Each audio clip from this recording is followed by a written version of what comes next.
तत्पश्चात श्री सुखदेव जी महाराज राजा परीक्षित को आगे मनवंतर के वर्णन की कथा सुनाते हैं।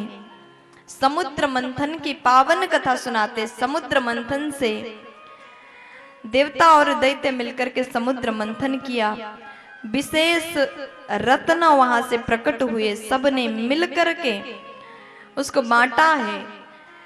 सर्वप्रथम जहर प्रकट हुआ तो भोलेनाथ ने पान किया और अंतिम में भगवान अमृत जैसे प्रकट हुआ। धन्वंतरी भगवान हाथ में अमृत का कलश लेकर के प्रकटे, दैत्य अमृत छीन करके भागे, देवता रोने लगे। भगवान मोहिनी रूप में आए, दैत्यों को मोहित करके देवता को अमृत पिलाया।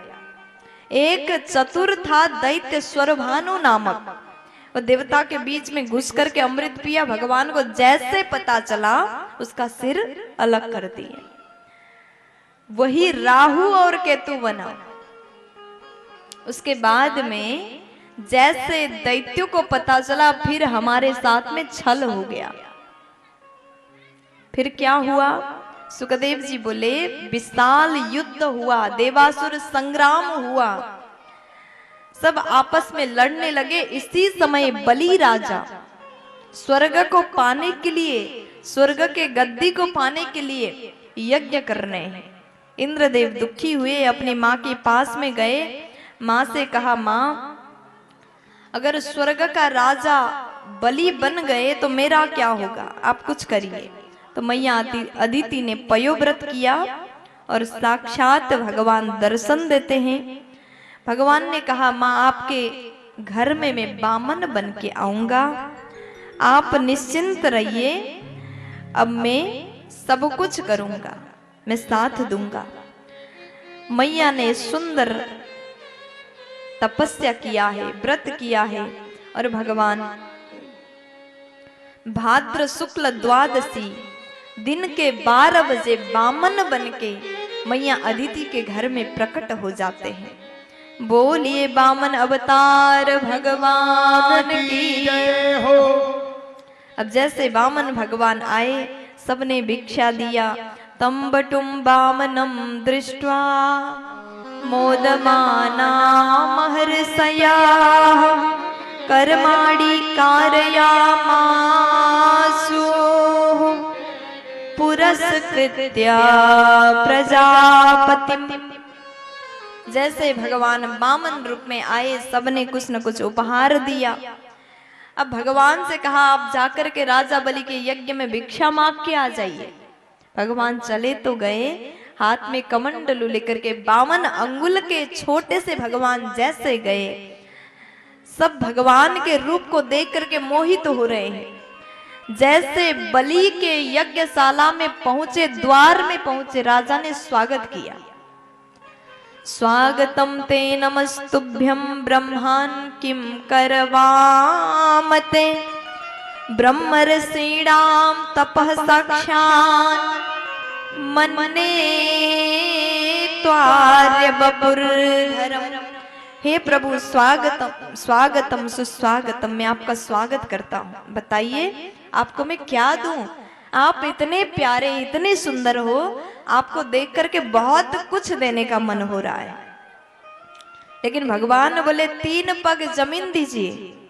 राजा ने कहा, मैं महाराज हूँ, राजा हूँ, कुछ ज्यादा मांगिए।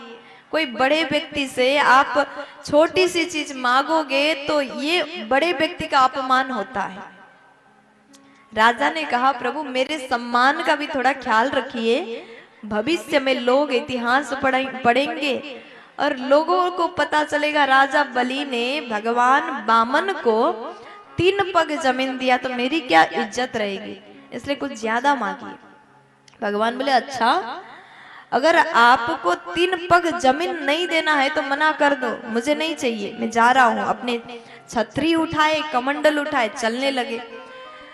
तब राजा ने कहा, प्रभु आप लीजिए, जो चाहिए जितना चाहिए ले लो। भगवान बोले, ऐसे नहीं लूंगा, पहले संकल्प करिए। फिर बामन भगवान ने जैसे बोला, शुक्राचार्य जी को टेंशन हुआ। अब संकल्प करा रहे हैं, इसका अर्थ ये कोई साधारण नहीं है। ध्यान किया, पता चला ये तो वही नारायण है। फिर कहा कि चेला फंस जाओगे, मत दे दो, संकल्प मत करो। अब बलि राजा बोले संकल्प तो मैं करूंगा, आज मैं गुरुजी आपकी नहीं मानूंगा, क्योंकि मैंने वचन दिया कि दान करना है, बोल के कैसे पीछे हटूं।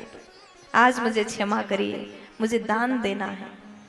अब जैसे वामन भगवान ने कहा राजन संकल्प करिए, हाथ में जल लिया और संकल्प मंत्र पढ़ के जैसे चरण में जल छोड़ा, भगवान छोटे से दिखने वाले वामन भगवान विराट रूप में प्रकट हो गए। बोलिए विराट स्वरूप भगवान की जय हो। अब तो राजा बलि देखते ही रह गए, इतना विशाल स्वरूप बनाया, राजा बलि चरण में देख रहे हैं। भगवान कहते हैं राजन अब मैं नापता हूं अपने चरण से, एक चरण से पूर्ण पृथ्वी मंडल को नाप दिए।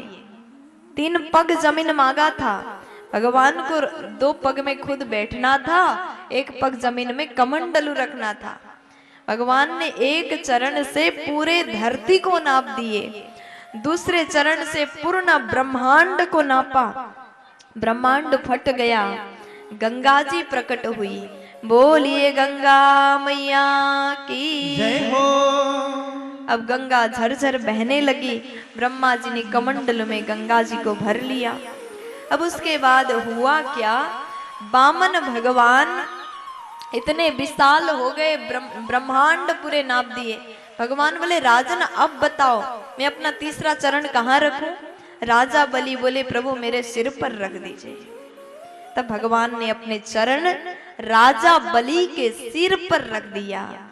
ऐसे भक्त राजा बलि जो अपने आप को समर्पित कर दिया, इसी को बलिदान कहते हैं। बलि के समान दान को ही बलिदान कहते हैं। आजकल लोगों ने उसका कोई गलत मतलब लगाया। राजा बलि ने खुद को अर्पण किया, इसी को बलिदान कहते हैं। प्यार से बोल दीजिए ना राधे राधे।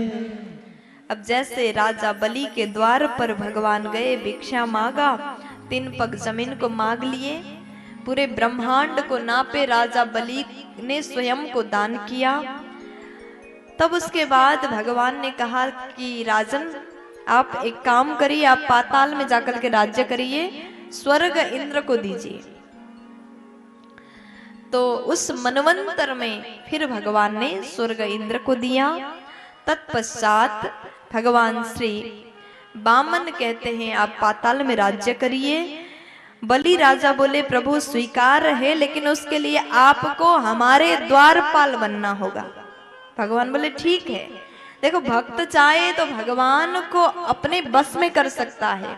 राजा बलि के भक्ति के कारण भगवान राजा बलि के द्वार में द्वारपाल बन के खड़े हो गए। प्यार से बोल दीजिए ना राधे राधे।